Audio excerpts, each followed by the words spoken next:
মিটফোর্ডে যে ঘটনাটি সংঘটিত হয়েছে এটির মূল তদন্ত ডিএমপি করতেছে। অপরাধীর পরিচয় অপরাধী, সে কোন দলের কত বড় শীর্ষ নেতা বা কত বড় নেতা সেটা আমরা কোনোভাবেই বিবেচনায় আনি না।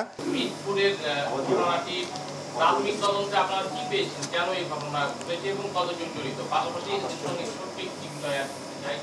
সাম্প্রতিক সময়ে পাহাড়ে কুকিচিন আর্মি যেটি র্যাব অনেক একাধিকবার অভিযান পরিচালনা করে একে নিয়ন্ত্রণে এনেছিল, সাম্প্রতিক সময়ে আবার মাথা চারা দিয়ে বিষয়টি আপনারা নজরে এনেছেন।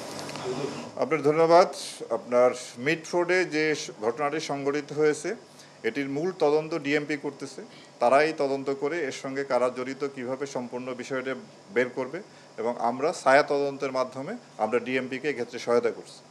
আর পার্বত্য অঞ্চলে কুকিচিনের বিষয়, এটি পার্বত্য অঞ্চল সহ সারা বাংলাদেশি জঙ্গি তৎপরতা এবং পাহাড়ি এলাকার যে তৎপরতা সে ব্যাপারে আমরা সজাগ আছি এবং এই ক্ষেত্রে আমরা গোয়েন্দা সংস্থা এবং সেনাবাহিনীর সাথে সমন্বিতভাবে কাজ করে যাচ্ছি যাতে এটা বিস্তার লাভ না করে। ধন্যবাদ।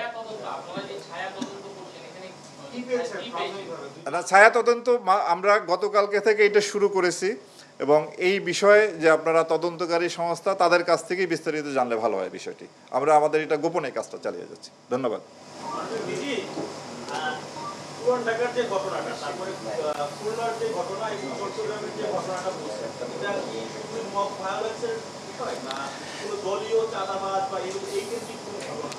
আমাদের কাছে অপরাধীর পরিচয় অপরাধী, সে কোন দলের কত বড় শীর্ষ নেতা বা কত বড় নেতা সেটা আমরা কোনোভাবেই বিবেচনায় আনি না।